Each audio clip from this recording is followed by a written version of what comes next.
Hello, everybody, and welcome to the Little Fella Sports Podcast. And today we are joined by Shreyas to discuss about the India versus England T20 series review. Of course, the series ended today with India sealing the series 3-2, a wonderful victory for the Indian team. I mean, coming from 2-1 down after the third T20, we had a mid-series review at the end of the third T20 where things weren't looking so good for India, and we spoke about how the toss probably played too much of a factor in the first three games. But as we saw in the last two games, India, despite losing the toss and having to bat first in both games, put up really positive totals. I think 190 in the fourth game, and of course 224 today, and comfortably defended it on both occasions. So overall, it's been a great series win for India, and there's no doubt that the Indian team will take a lot of confidence from this, as this was, as many thought so, was more like a precursor to what could happen in the World T20 as a build-up for the tournament later this year. So first things first, Shreyas, what do you make of today's game in specific? I mean, India obviously batted first, and we played really well, right? I mean, overall with the bat and professional with the ball as well. So, what do you make of today's game? Yeah, as you told, it's a clinical performance by the Indian team today. So, really happy about this. I mean, it's a big thing to uh, defend the target against the great England team 2 games in a row, right? I mean, the pitch was also very flat, and the bowlers did an exceptional job. Bowie was at his best, and even Shardul, after getting hit for 17 runs in his first over, he came back and bowled really well post that. Same goes for Hardik Pandya too. So no complaints so far. Anirudh. It's been a clinical performance, especially if we consider today. I mean, Kohli played that anchor role. I think he should have tried to push for some more runs, but still anyway we crossed the line. So happy about today's performance. Yeah, one thing obviously they decided to go with an extra bowler, and they decided to replace KL Rahul with Natarajan, who came in as the extra bowler. And we saw the use of an extra bowler was significantly more than what it would have been if there was an extra batsman, because the batting, I mean, the pitch was arguably better than what it was the other day, and there's no question that India made the right decision in terms of going for the extra bowler. Obviously, we saw Rohit and Kohli open in that instance, and it was a good opening partnership. But I agree with what you said in terms of Kohli's acceleration could have definitely been much earlier, because at one point he was 53 of 40 balls, and at that point India had played about 17, 18 overs, and so if you removed his 40 odd balls and his 53 odd runs, India would have scored 130 in the remaining 10 overs. I mean, considering that the others around him have gone at around 12, 12 and a half for a majority of the innings, and he's played almost 40, 45 balls. You'd expect more from Kohli. Obviously, he did pretty well towards the end. 80 or 52 on paper doesn't sound too bad, but I still feel he could have accelerated slightly more. I mean, it didn't affect us today in terms of costing us as a result, because we won towards the end comfortably. But midway point through England's innings, when they were pretty on course, right? They were around 105 for one, with Butler and David Malan playing really well the first 10 overs, and they were on course to at least get close. But then obviously we pulled things back very nicely between overs number 11 to 15, and it didn't cost us today. But potentially in a World Cup game or some game in the future, if we lose out on these 10 or 15 extra runs, I think it could be a cause of concern. So that's definitely one thing which India have to be wary of. Coming to the bowling side of things today, how impressed were you by Bhuvneshwar Kumar's performance? I mean, heading into the series, this was his first India series in such a long time. He's been hampered by injuries. He didn't even play half the IPL. I think he hardly played 4 or 5 games before he got his injury. He had a long layoff, and then he came back the Syed Mushtaq Ali Trophy. And even then, he actually didn't play the entire tournament. He took breaks in between and all that. So overall, how happy were you with Bhuvnesh Kumar's performance today? I mean, I believe that it's improved over a period of time from the first game to what happened today.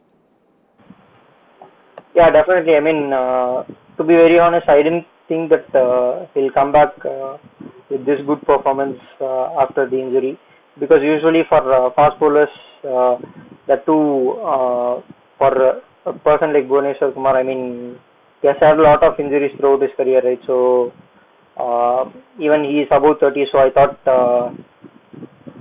he'd be done with his career after this grave injury that he suffered during the IPL.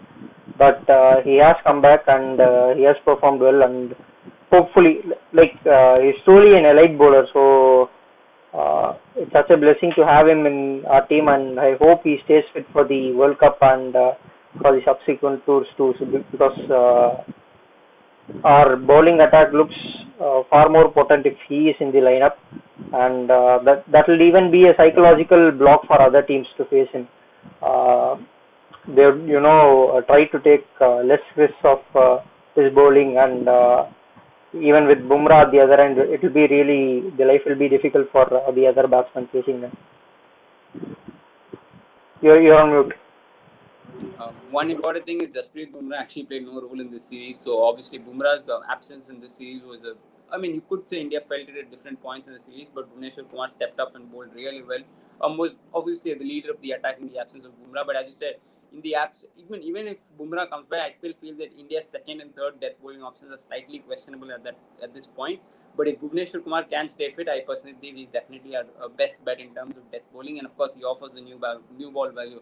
And if you have someone like Natarajan offering the left arm angle, if we need a third pacer, then it nicely rounds up the bowling attack in terms of variety as well as some quality across different faces, whether it be new ball or towards the end. So I think India will be hoping that Bhuvneshwar Kumar stays fit and stays healthy for the next few months at least heading into the World T20, because he's definitely a big, important part of India's white ball scheme of things, and it's important that he continues to play games, because if you keep getting injured and then come back, you lose your momentum, and in some ways you don't know whether at this age 30, 31, whether he can keep doing this over and over again. So hopefully for Indians cricket, I hope he stays fit.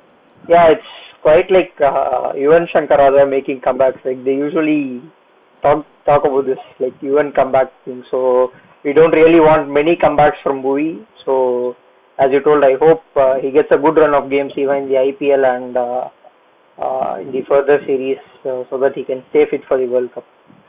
But the key thing is you don't need a long break, right? I mean, people tell that you have to rest players. Yeah, that is agreed. But for any fast bowler, I think you need continuity. That's the most important thing. Even Bumrah had spoken about it a few months back. I don't really remember which interview is it, but he wants to play every game possible, because if he misses out on some game, that might affect the bowler's rhythm. So I think that's quite important for a bowler too. And also, obviously, the last year, the entire 6-month lockdown obviously didn't help no one playing any cricket, and that would have probably contributed to Bhuvneshwar Kumar's injury, because obviously he must have come off after a long layoff, and even before the lockdown itself, his fitness was slightly questionable, and coming back from that, entering into an high-intensity tournament like the IPL, where you have to be absolutely on your mark, I think things definitely got sticky in that particular phase for Bhuvneshwar. Now, obviously, as the series was considered and definitely is billed as one of the marquee series for India because of the importance of the World T20 coming up later in the year. Looking at how things have gone, and even taking into consideration even something like the Australian series and even the past, say, 1.5, 2 years performance, let's talk about India's batting. Ideally, assuming that Jadeja is back, and of course Bumrah is fit, we'll talk about batting first. So assuming that Jadeja is back, how do you see India's top 7 lining up long term?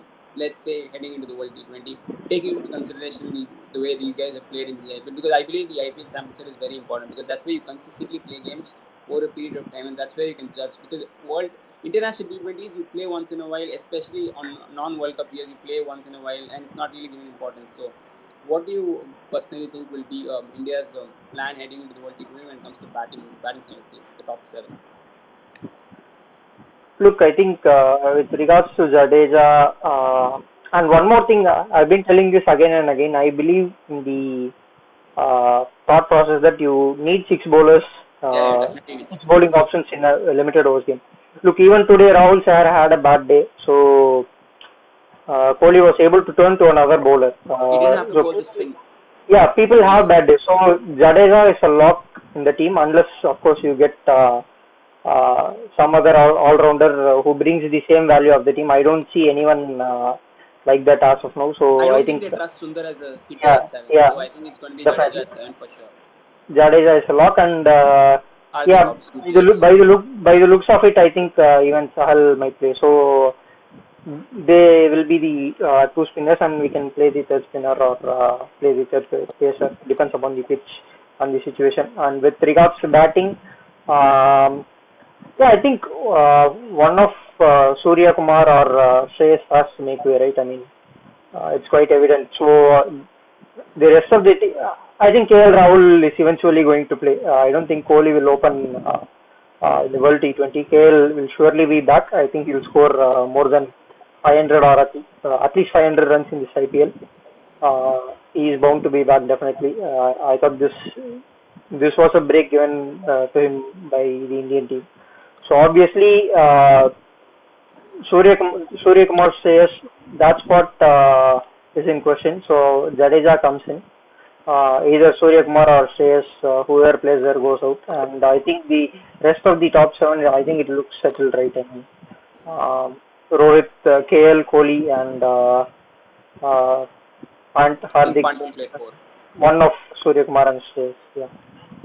Yeah, I think I agree with your point regarding KL. I think he's obviously not had any games from December onwards. I think the ODI series in Australia ended at December first week. I think after that he's obviously been part of different biofuels, part of the test squad, but he didn't get to play at all. And he's not played the limited overs local domestic tournaments also, either the side Mushtaq Ali or the Vijay Hazare Trophy. And I think he was at the NCA. He had some injury, he right? had the So wrist injury, so he went yeah. back.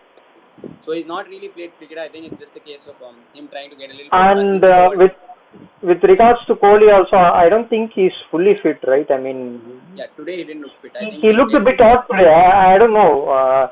He didn't look fully fit, but he which pushed is himself with too extra runs weak. and all Yeah. that. But yeah, I don't think he was fully fit. Even It's not about runs. I think he was just not fully fit. Usually, we can see if Kohli is in full flow. He was not in full flow, but still scored so many runs today. That is good to see. At least if he gets some runs, he'll get that confidence. Hopefully, he'll get some good runs in the IPL. yeah, I think what you said in terms of long term, I agree. I think KL, Rohit, Virat will be the top 3. Because of the fact that he's a left-hander and we need definitely that X factor play. I think Pant will play at 4 specifically because we need to break the cycle in terms of not having too many right-handers coming all at once. Number 5 is obviously a tricky spot. You've got the likes of Ishan Kishan, Shreyas Iyer and Surya Kumar Yadav fighting for that spot, that one middle order spot. You don't know how they protect you. Obviously, Surya Kumar Yadav and Ishan Kishan, whatever opportunities they got this series, look very impressive. But obviously, you need a long sample set in terms of what they can do because it's just 1 or 2 games, right? You've got to take into account what they've done over the period of time, and hopefully they do have good IPL seasons. I'm not ruling out Sanju Samson yet. I still think there is a little bit left in his story. Him, Sanju Samson especially, because I feel he could have a pretty decent IPL this season because he'll be desperate to do so because he was part of the scheme in Australia, and I didn't agree with that he got dropped. I personally did not agree with that. But Look, but the thing is, even I don't agree with the fact that the Indian team decided to drop him. But the thing is, there is too much competition, right? so much competition. Clearly this is the state. If you want to get into the Indian team, you have to score runs. So he's just not stat padding enough. Pretty well. I think he needs to. Yeah, with the captaincy offered by the Rajasthan Royals, I think he absolutely has to get at least 500 or 550 runs to even get into the India squad, leave out the 11 itself. I think that's a mandatory thing. Another 300 or 350 season won't suffice, I think, with 100 or 200. Yeah. I think he needs to have a consistent season. With Sanju, we've obviously seen some wonderful innings, but he needs to get runs. He needs to just make runs. I don't know how whether he makes it or not, but he needs to make runs with impact. And I'm sure as a captain himself, he'll be desperate to do so because I still don't think anything is nailed, especially with Virat Kohli as captain. Nothing is nailed because he can tell one thing one day and the other day, next day, you know what could change. So even he himself, I probably don't think knows what he's going to do the next day after that. So it's certainly interesting in terms of India's squad. Potentially what they could do and what they could exactly go ahead with in the World T20. But there are obviously a few spots up for grabs, definitely.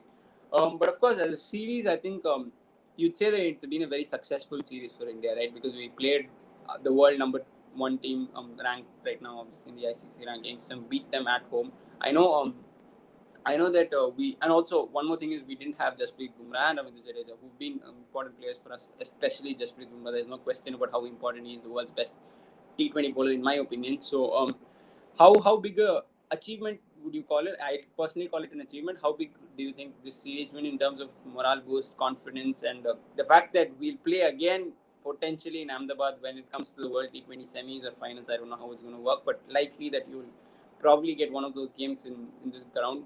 how big a morale boost and confidence boost is this series going to be for India, especially that we came from 2-1 down and we batted first as well in the last two games.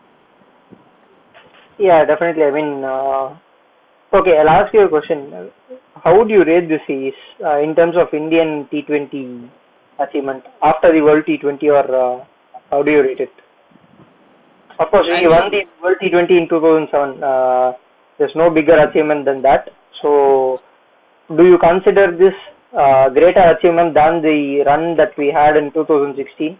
But mind you, in 2016 we lost to New Zealand too, right? We didn't have that. I mean, it was portrayed as a good thing, but still, I think how I don't know how to rate T20 series wins one over the other, because one important thing, we don't play enough T20 series, and yeah, most T20 series don't have enough relevance, especially international T20, unless it's a World Cup year like it is this year, right? Only in World Cup years, teams obviously specifically plan and try to build the best team they can heading into the World Cup. So I don't know in terms of how the relevance, how you can rank one above the other, but considering that this is a World Cup year, and considering that right now at the moment there's nothing scheduled, but I'm pretty sure there are already talks that South Africa and New Zealand will be touring India to get into the ahead of the World T20 for a couple of series. So obviously they will be having a few games before the World T20. But in terms of this context and the fact that India's T20 credentials heading into this series was questioned by me itself, I wasn't sure in terms of approach. And at some parts, I was happy to see how we played. During some phases of the game, I felt there were definite improvements from what we've seen in the last couple of months, last couple of years, in fact. And there was also a few things which are still questionable, but I think that can be worked on. So I'd still say 3-2 at the start of the series, with India batting first twice. When we saw the advantage of the first three games, I think it's a very a big series win and a very big achievement, commendable achievement by the team, because I can't stress how big a factor Jasprit Bumrah is. He's literally the gun we have in the T20 format, and you have to consider that Bhuvneshwar Kumar hasn't been played too much cricket recently, and Chahal, who's been a bank, also didn't have the greatest of series, and even KL, for example, who's been our best T20 player for the last 2 years, didn't have anything to do with the series as well. So considering all those factors together, I think the way Suryakumar Yadav stepped up, the way Ishan Kishan stepped up, the way even Shreyas has stepped up in a couple of those innings, especially, I mean, the 67 or 50, I did not see anything different to what I'd seen prior. I felt it was a similar situation to what he'd do. Standard for example, Delhi Capitals coming in the 5th and 6th over and taking towards deep. What I saw in the 4th game, in terms of him coming in the 14th, 15th over and playing the aggressive knock, I think that was something positive for India. I don't know whether he can be the long-term number 5, but in terms of at least approach, I think it was positive for sure. The way the entire team played positively. Obviously, we fell short on a few occasions. We lost a few early wickets, but overall, I think India can be very happy with the series. What do you make of that? Yeah, definitely. As you told, restricting the England lineup to less than 180. I mean, they didn't score more than 190, right, in the series? I think 180. We won the first by 8-9 runs. Right? That itself on these pitches, that itself is really a great achievement. That too, defending 2 times and winning 2 times, I think it's really a great achievement, surely. And Rohit is feeling Sky deserved a century. Yeah. Maybe yes. Yeah, Surya played wonderfully well. I mean, the approach, the fearlessness is what's amazing. Game 1 debut, first ball bouncer at your head, Jofra just smashes over fine. Like we've seen that shot so many times from Sky actually in the IPL, but to do that in the first ball you faced against Jofra, who can bowl 150 kilometers per hour, I think that deserves a lot of credit. Even today's innings, the way he came down and took Rashid in the first over itself. So I think Surya can be very proud, and he's definitely put himself right in the contention for a spot in the middle order for India. I don't know whether he'll bat long term 3 or 4, but whatever it may be, he's definitely in contention, and he's probably. He'll be in the squad surely. He'll be in the squad. I don't think if he's fit, he'll be in the squad. Doesn't matter if he has a bad IPL or not.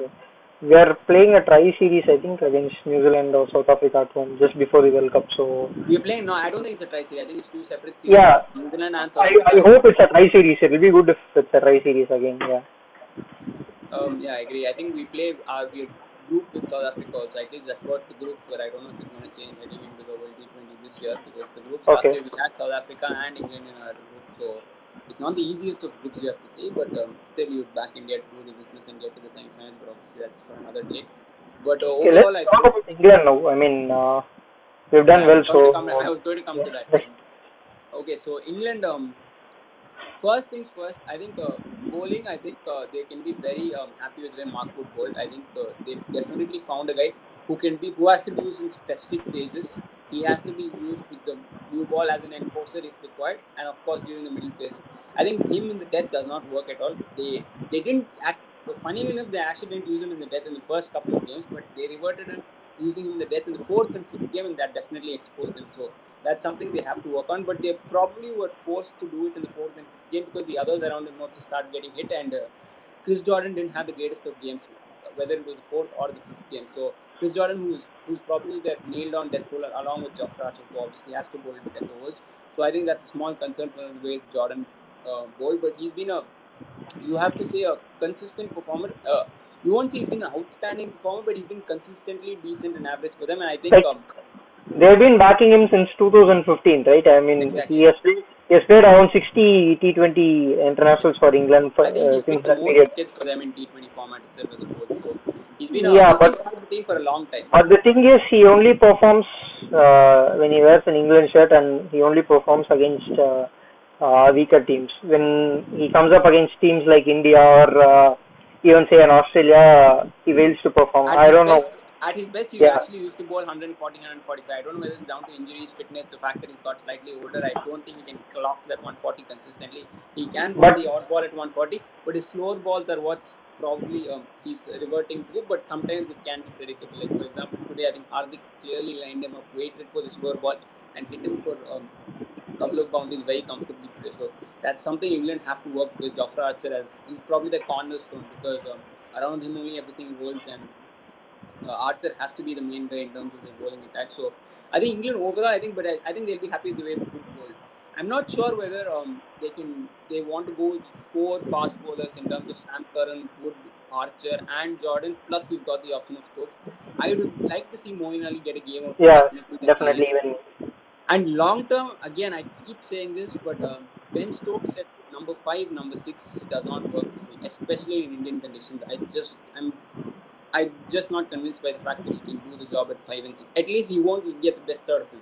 I know David Malan played well, but again, you saw his drawbacks. I mean, power play started off well, and then from 6 to 10 he was good, but then from 10 to 12, 10 to 12 over, he put the pressure on Butler, and Butler was the one who had to take the risk, and then game was over by the 14th or 15th over, because by then the required rate was above 15 and 16, the game was pretty much done. So I don't know how David Malan really fits into the scheme of the way they want to play. I know he's the world's number 2 ranked T20 player as per the ICC rankings, but there are things you have to look beyond stats as well. Whether he fits in as your best number 3 option, I don't know. I think you could get more out of Stokes as number 3, and you could fit in someone like Liam Livingstone or Sam Billings, who've done really well for England and in the England T20 Blast, as well as different leagues across the world. I think those two could potentially do a better job at number 5 and number 6. So in that way, I don't know what they're going to do. But at the moment, I think Malan's done just about enough to get another crack in the next series whenever they play that post the IPL. So what do you make of England's batting approach? I think Butler Roy will continue to open, Morgan 4. I don't know what they're going to do with Stokes. Obviously Malan for now I think will continue. So what do you make in general about England's batting throughout the series? Yeah, I won't be worried that much if I'm on the England camp because they played well, right? I mean, They had they the got, game, fourth game especially yeah, was in their hands. they played Fourth well, game but was this might be a bit wild. But considering Stokes has done well as an opener for Rajasthan Royals in India also, I think he opened a few games in India too. So he has done well in the opening slot. I think he opened for Pune once, right? no, I think for Pune he never opened. He Yeah. was always Okay. number 4, number 5. He never opened for Pune, and even for Rajasthan, I don't think he opened at all. This was the first season. I mean, the preceding I season, think 2020 was. they can try Stokes and Butler. I mean, this might be really well. They won't try in all honesty, but I still think if there's something that they can improve, as you told, Stokes Butler opening would be really nice It'd to be see. And lovely to watch as yeah, a neutral, as an and England fan or anything. But I don't know where you and can't. They need another if that option for happens, Jason Roy. you can have the luxury of having Malan at 3, right? I mean, it will be nice Exactly. if, yeah. So then see, Roy can hit from the word go, right? You can hit anywhere. So considering there'll be only pace at the death and there won't be too much spin. He can even slot in at 5. So I that's what. agree. That's a pretty different suggestion. I've never heard of Yeah, using Roy as a pace hitter. That's something different. he But he I batted he don't. batted 5 for Delhi. I think few seasons. In Yeah, one of those games, I remember what you're yeah. trying to say. But I think Roy is best when you have the power play at the start, and he wants to get something going, flowing for him. He's one of those guys who's purely rhythmic, right? If he gets off to a few shots away, then it's difficult to stop him once he's at his best. But at the moment, I don't know whether they'll go with that. Bairstow's obviously They not won't much. go. I'm just suggesting. I know. It will So be the same lineup Bairstow's. for World T20. Their approach is quite clear for everyone to see. I See, think there are a yeah, lot of that's positives one to thing they take from have this season. ahead of Yeah. India definitely. Clarity, approach, and what they want to do is pretty certain.